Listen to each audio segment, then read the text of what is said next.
The senator from Rhode Island. Mr. President, I would ask unanimous consent to dispense with the calling of the quorum. Without objection. Thank you, Mr. President. Mr. President, I rise today to urge my colleagues to support the bipartisan agreement that I've reached with 5 of our colleagues from across the aisle, Senators Heller, Collins, Portman, Murkowski, and Kirk, to provide emergency unemployment insurance to 2.7 million Americans. This common-sense bipartisan agreement is one of the many things the Senate should do to help create jobs and strengthen our economic recovery so that it works for every American, so everyone has a fair shot. So I hope my colleagues will join with us and pass this bill quickly so it can be taken up for a vote in the House. The individual and economic consequences of the lapse in these unemployment insurance funds are very clear.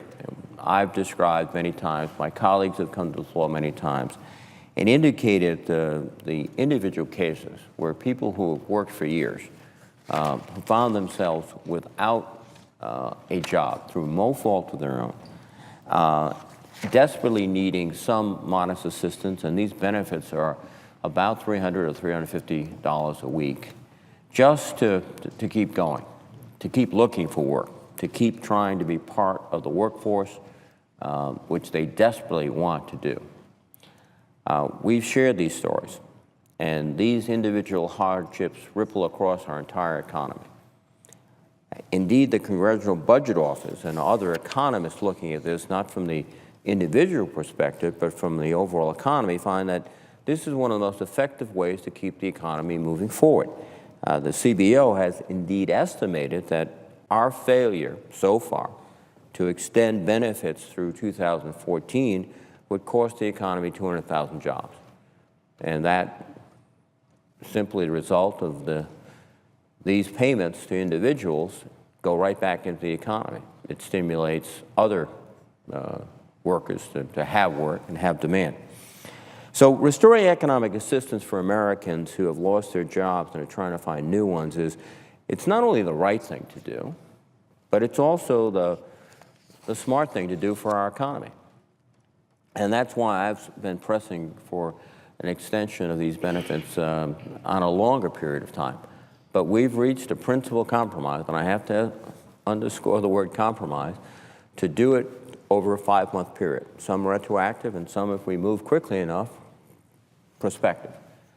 But it's frustrating to realize that some in Congress don't want to do this. And I think that's unfortunate, not only because of the effects it has on their individual constituents, but also because it's going to adversely affect our economy. It's not going to add jobs. In fact, as CBO suggests, it could indeed take away jobs. Let me take a few moments, though, addressing some of the arguments that are being raised, particularly in the House of Representatives, of why they can't support this. And basically, it comes from the notion that, well, this is just too hard to implement. Even if you concede that these benefits are absolutely important, that they would provide economic stimulus, we can't implement it. These concerns were highlighted by a letter that was proposed from the national state workforce agencies. But all of these concerns are addressable. Indeed, the Secretary of Labor, Tom Perez, has addressed these concerns point by point in a recent letter, and he has importantly committed to work collaboratively with the states, has been the case in all the 12 extensions or expansions of this program since the Great Recession to do this. We have repeatedly extended this program. There have been periods of time where there's been a gap between extensions, and they've had to look backwards, these state administrators. And Secretary Perez is committed to do all he can and have all the efforts of the department so that this can be implemented successfully. And I'm confident it can, and he is confident it can. But there are 4 basic assertions that were made that I want to address. First, the states indicated that, well, they're struggling with antiquated computer systems that make it hard to implement changes quickly.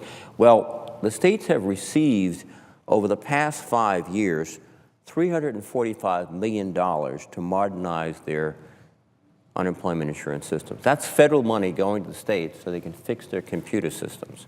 So this is not exactly an area we've neglected in terms of helping them modernize the computer system.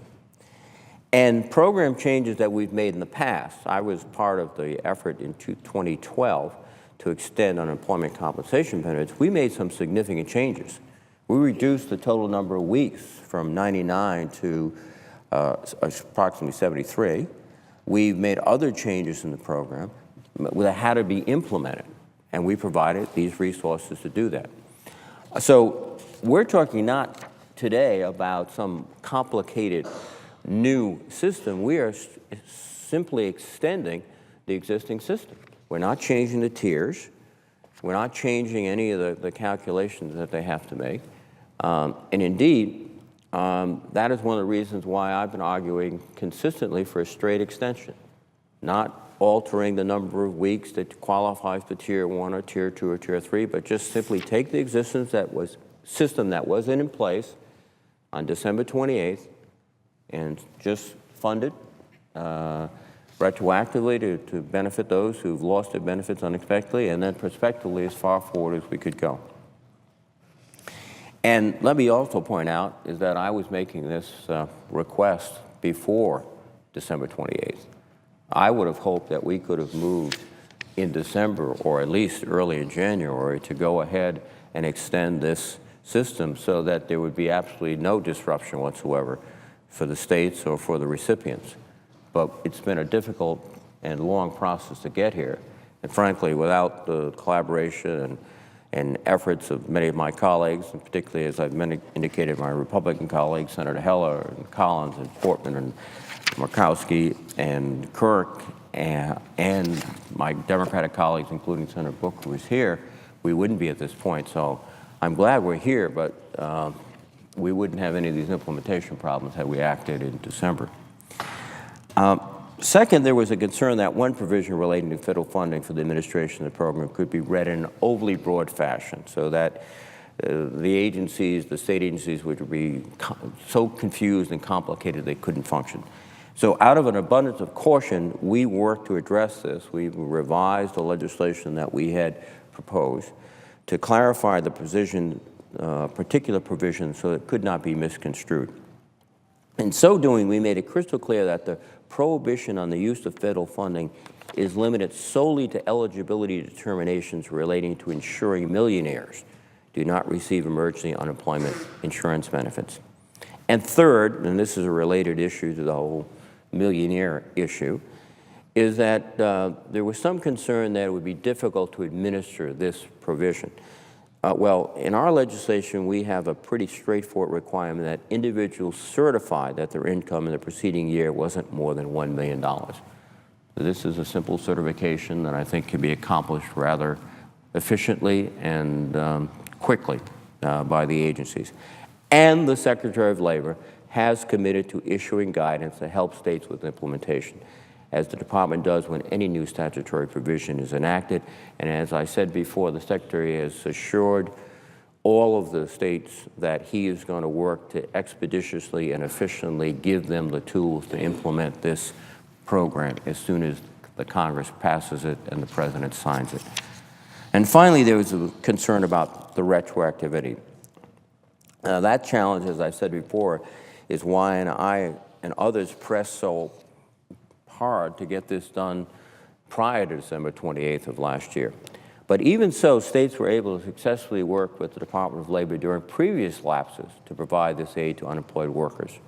We've had these situations before where there's been a disruption of benefits, and then we've renewed the program weeks, months later. And the Department of Labor is confident that these challenges can be overcome. And frankly, Mr. President, all of these administrative challenges for the states seem to me to pale in comparison to the challenges being faced by our constituents who are in a job market where in some places there are 3 applicants for every job, in a job market where if you've worked for 25 years, you're about 50 years old, and you're competing with 25 and 30-year-olds who have gotten recent educations. Maybe they have more high-tech skills and computer skills than you had, in a market that's rapidly becoming more technologically oriented in terms of labor demand. And they are facing severe challenges.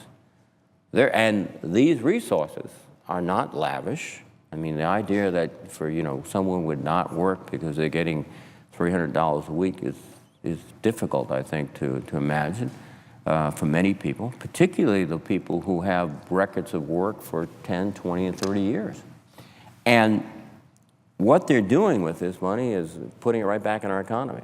They're trying to hold on to their homes, many. And we've heard stories about that. They're trying to put gas in the car.